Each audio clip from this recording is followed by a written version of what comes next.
actually could arrest and prosecute. The city attorney was not interested in doing that, and it took about 40 years, really, to get the city attorney's office and the LAPD to start prosecuting B-girls, and they went out of business. Up the street was actually their headquarters, the man that ran them, and that's all I'm going to say. Johnny, it's your show now. Do you want to take us into the basement? Every time he comes here, I learn something new. So he can probably tell you more about this bar and this part No, of I town can't. than I'll ever know. But No. Thank you, Richard, and everybody for coming in. My name is Johnny Valenti. I'm one of the owners of King Eddy Saloon.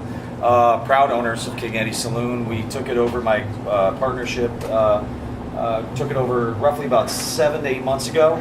And our intention is to revive the speakeasy in the basement. That is basically a basement, but has remnants and great history from the original speakeasy that you guys will see. There's some great murals down there, and I'll point them out when we go downstairs in just a couple minutes. This is the original bar upstairs.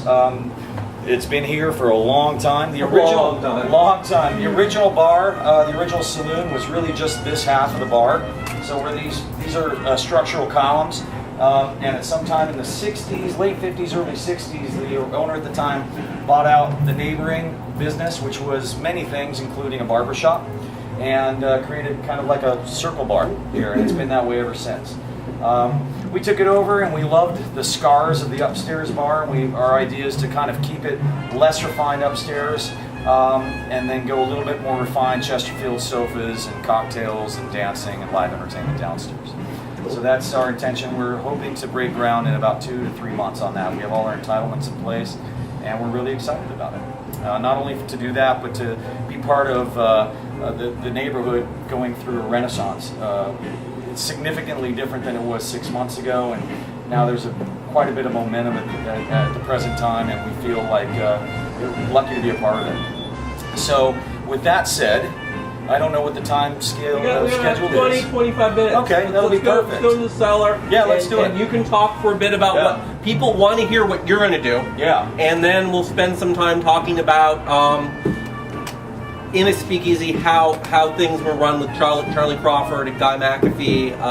Yeah, absolutely. Okay, great. So if I could ask one of you guys to lock this, so it's that funky lock, you know. I'm on it.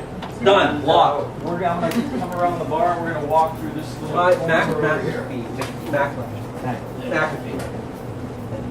So you guys, we're going to walk through here and make a left down these stairs. These are the original stairs, the original entrance to the speakeasy. They haven't changed a bit, and just off the right is where people used to come. Expecting to be all lavish, they're dumb. I know.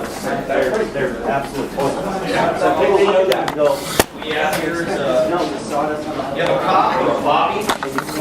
Bobby, shaking his finger at a hobo.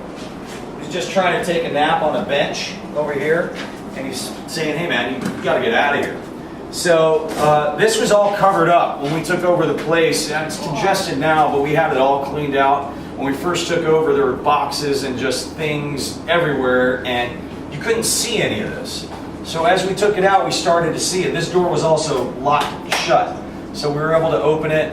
And I had a curator in here who actually cleaned part of it, and we left. This is how it originally looked down here, all this kind of tar and nicotine color.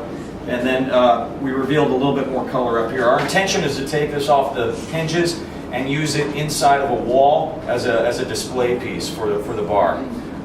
Right over here, you'll see a series of murals. Some are in better condition than others, but what we have is we have these wood barrels, they're kegs, and you have a beer down here. So it's these wood kegs turned on their side, pouring beer, and it's a series that's kind of repeated along the way. There's another one behind the workbench there that's currently covered up, but we're going to keep this, lock in that history, and use it as part of our wall decor. It's also mirrored over on the other side on wood panels. It's unfortunately covered up right now, but you can see elements of it. So there's those pieces. Also around, you'll see little kind of like Hansel and Gretel kind of themes here. These were also images that were painted. We don't know. We know that these date back to the Prohibition for sure. These we're not so sure, but they were certainly painted well before the last owners had it. They've been here since prior to that. We want to preserve as much as we can because it's been here for so long. A lot of the furnishings you'll see are pieces that I found under the hotel. I don't know if there's one upstairs you may have noticed. It's a King Edward Hotel rooms. I think they were like, I don't even remember, $5 or something. But it was a cool sign that I found underneath the hotel that was literally sitting in all this kind of a puddle of water. So I just kind of dusted it off a little bit and hung it on the wall. But like all these pieces here were actually part of the hotel and different periods of time in its history. It was a really nice hotel back in the day. It was advertised as being absolutely fireproof. In the wake of the San Francisco earthquake and fires and what happened in Chicago, it was a really big deal to kind of 1906. Yeah, claim that you were fireproof and It's still here? yeah, and it's still here. Yeah, and there's some photographic stuff that I have upstairs, some imagery of, they had their own wagons and carts. They pick you up at the train station and suit and tie and bring you to the hotel. So it has a really amazing history, which is really part of what excites me about the place. Joey, I think the bench that's behind everyone, that bench is original from the lobby of the It hotel. is. Yeah. We have photos of the lobby from 1915 which show those, a number of those benches. It is. I found that piece too. My buddy works with leather and he just put new leather on it, but aside from that, it's absolutely as it was. And it's great. You know, we're going to use that in the speakeasy as well. Again, to me, it's so important to use as much of the natural history, the things that we found here. Maybe repurposing certain things, like there's kind of drawers like this that just were just left alone, but we'll find a purpose for it because I just like doing things like that. And I think it adds to the legitimacy and the credibility of the place. There's nothing pretend about this place. There's a lot of speakeasies now, but this was a real one. There's no doubt about it. And it's got this amazing history that we want to preserve. What I want to do is have John just sort of bring us up to speed about a night in the life of this during Prohibition. Okay? Yeah. You should listen. He's a good guy. He's a smart Yes. guy. Okay, so what I want to do is, John, we've talked about Charlie Crawford, the liquor importer. We've talked about Albert Marco, his partner. You've mentioned Clifford Clinton, the cafeteria owner, but I want you to tell us what this would be like during Prohibition and the chain of supply and demand, and the sort of the logistics and structure of the combination that made the speakeasy during Prohibition possible. So, in what came together in Los Angeles and Prohibition, this was a city awash in alcohol. Ranging in quality from bathtub in, some of it cooked up by the likes of 7-year-old Dickie Cohen, who went to work making gin for his brothers at their pharmacy on Pico during this era, but where the real profits were in the Scotch. And the supply of Scotch during this period, best estimates were 150,000 or so cases of Scotch a year were being brought into Los Angeles, mainly off Canadian ships plying the Vancouver to Mexico route. Ships would come back and forth, speedboats would land the booze on the beaches, all the way from San Diego to Santa Barbara. You pay off local sheriffs to provide security. You bring things in to this area. A case would sell for $35, $50, somewhere in that range. And as in most cities, Prohibition created opportunities for the criminal entrepreneurs. And one of the most prolific importers of high quality Scotch, a typical, he was so distinct you can't call him typical, was Tony the Hat, later Tony the Commodore Cornero. He started off as a taxi driver in San Francisco, moved to LA, and managed during his heyday to control about a third or so of the Scotch import business. Combination favored establishments like the one we're going to go visit seem to have advance warning before raids occurred.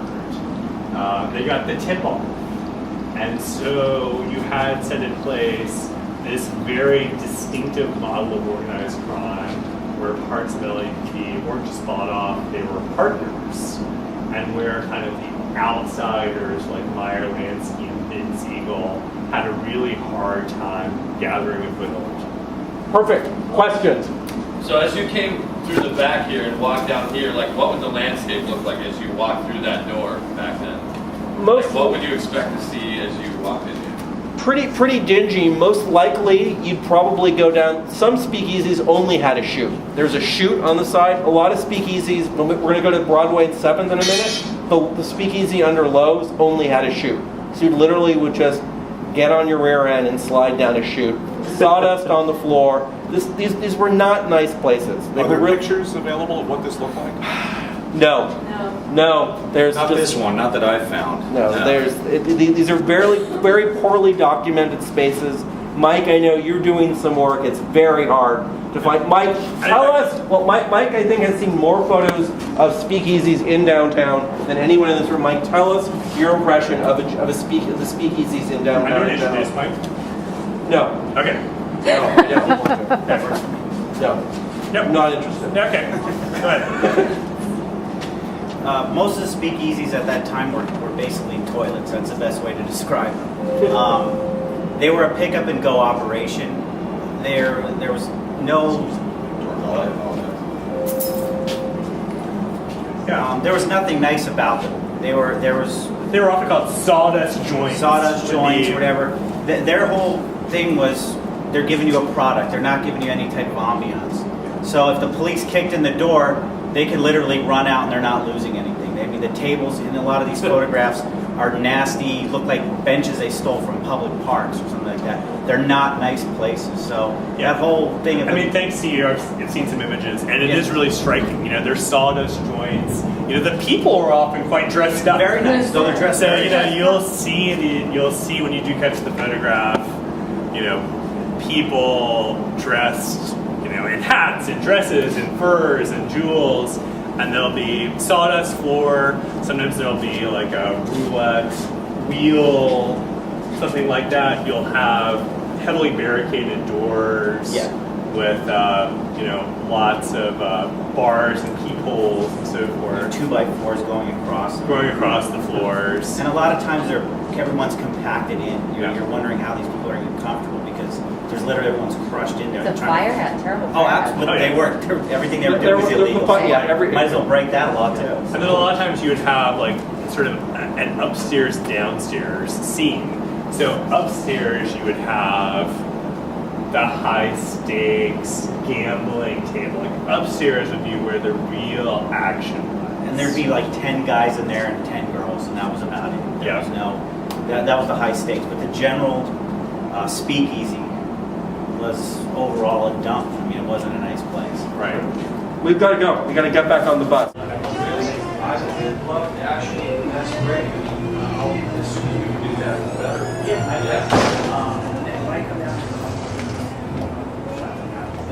They don't belong there. Yeah.